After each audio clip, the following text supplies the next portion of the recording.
కరా నిన్న matinee show ఈ మూవీ పార్వతీపురం నర్సీపురం టీబీఆర్ థియేటర్లో చూశాను. 2 hours 40 minutes ఉంది మూవీ రన్ టైం అయితే. అండ్ అడల్ట్ కంటెంట్ కూడా ఏం లేదు, ఫ్యామిలీ అంతా కలిసి కూడా చూడొచ్చు. ఈ మూవీ ఒక రీమేక్ అని మీలో ఎంతమందికి తెలుసా? Hollywood movie hell or high వాటర్కి ఇది రీమేక్. ఆ మూవీ నేనే చూడలేదు, బట్ ట్రైలర్ అయితే చూసా. బట్ స్టోరీ అనేది మన సౌత్ నేటివిటీకి తగ్గట్లు అండ్ తమిళ్ నేటివిటీకి తగ్గట్లు కొన్ని చేంజెస్ చేసి అయితే తీశారు. పోర్తోజల్ మూవీని డైరెక్ట్ చేసిన విఘ్నేష్ రాజా ఈ మూవీకి అయితే డైరెక్టర్. మరి మూవీ నాకెలా అనిపించిందంటే మాత్రం కొన్ని రివ్యూస్ అయితే చూశాను. అండ్ ఈ మూవీ ట్రైలర్ కూడా నేను చూడలేదు, బట్ బయట టాక్ ఎలా నడుస్తుంది, ఆ రేటింగ్స్ రివ్యూస్ ఎలా వచ్చాయో వాటి గురించి నాకు ఏం తెలీదు. కానీ నేను పెట్టిన టికెట్ డబ్బులకి నాకైతే ఓత్ అనిపించింది భయ్య. ఫస్ట్ హాఫ్ మాత్రం విపరీతమైన ల్యాగ్ ఉంది. ఆ ఇంటర్వెల్లో వచ్చే సీన్ వరకు అక్కడ నుండి మాత్రం second half and movie climax వరకు అలా హుక్ చేసింది. ఓవరాల్గా నాకు డీసెంట్లీ ఎంగేజ్ చేసింది. ఫస్ట్ హాఫ్ ఇంకా మంచి ఎఫర్ట్స్ పెట్టుంటే ఈ మూవీ మరొక రేంజ్లో ఉండేది.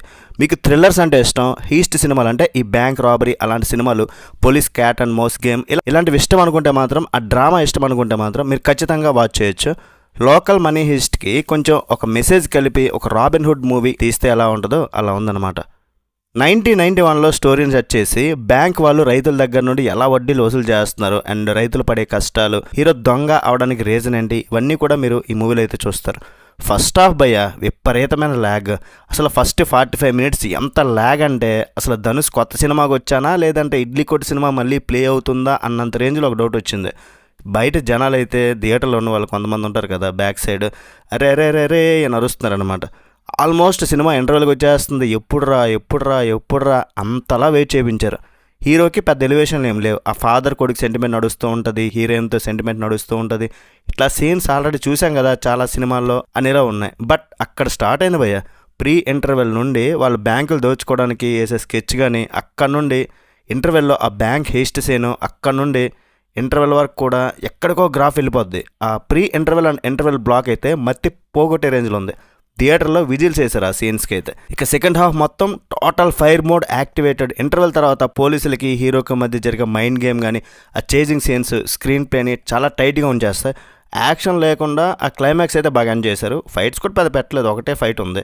ఎమోషనల్ క్లైమాక్స్తో డీసెంట్గా ఎంజాయ్ చేశారు. అప్పట్లో జరిగే స్టోరీ కాబట్టి కొంచెం లాజిక్గా కూడా బాగా వాడారు. అండ్ అంటే అప్పట్లో స్మార్ట్ ఫోన్స్ లేని రోజుల్లో కనీసం సీసీ కెమెరాలు కూడా ఉండే పరిస్థితి కాదు కదా. సో అట్లా మరి ఈ ధనుష్ అనగానే మాస్ ఎలివేషన్లు, డ్యాన్స్లు అలాంటివి ఏమి ఉండవు. కమర్షియల్ హంగులు పెద్దగా తక్కువ అండ్ డైలాగ్స్ విపరీతమైన డైలాగ్స్. సో ఇలా ఎక్స్పెక్ట్ చేస్తే మాత్రం డిసప్పాయింట్ అయితే అవుతారు. ఇడ్లీ కొట్టు సినిమా అండ్ సర్కార్ వారి పాట అండ్ మహర్షి సినిమా ఉంది కదా, అండ్ శ్రీకారం మన శరవణన్ సినిమా ఒకటి ఉంటుంది. సో ఈ సినిమాల్లో కొన్ని సీన్స్ చూసినట్లు అనిపిస్తాయి. అంటే రైతులు, పొలాలు, బ్యాంక్ వాళ్ళు, ఈ వడ్డీలు, సో అట్లాంటి టైప్. ఆ police character and manager, bank manager character and హీరోకి సపోర్టింగ్ ఇద్దరు ఉంటారు. ఆ పెద్ద ఆయన కూడా చాలా బాగా చేశాడు. వీళ్ళందరూ కూడా మెయిన్ క్యారెక్టర్స్ అనమాట. ఇంకా సపోర్టింగ్ క్యాస్ట్ చాలా బాగుంది. సూరజ్ వంజరమూడు పోలీస్ క్యారెక్టర్ కానీ, Jayaram character bank manager character and KS Ravikumar father of Dhanush and heroine ఉంది, జస్ట్ ఉందంతే, మమతా బైజు జస్ట్ ఉందంతే. జీవి ప్రకాష్ గారి మ్యూజిక్ మాత్రం చాలా బాగా నచ్చింది అండి. మ్యూజిక్ చాలా బాగుంది, బ్యాక్గ్రౌండ్ స్కోర్ అయితే. పాటలు మాత్రం బ్యాక్గ్రౌండ్లో వెళ్ళిపోతుంటాయి. అండ్ బ్యాంక్ రాబరీ సీన్స్లో ఆ ఇంటర్వెల్లో వచ్చే బీజిఎం అయితే థియేటర్ దద్దరిల్లిపోయేలా కొట్టాడు ఆ బీజిఎం అయితే.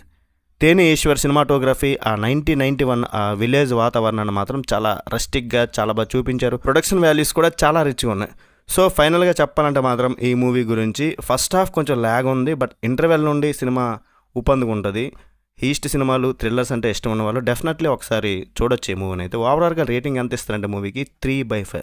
రివ్యూ నచ్చితే ఒక like, share, subscribe. Next video మళ్ళీ కలుద్దాం. బై బాయ్, జై హింద్.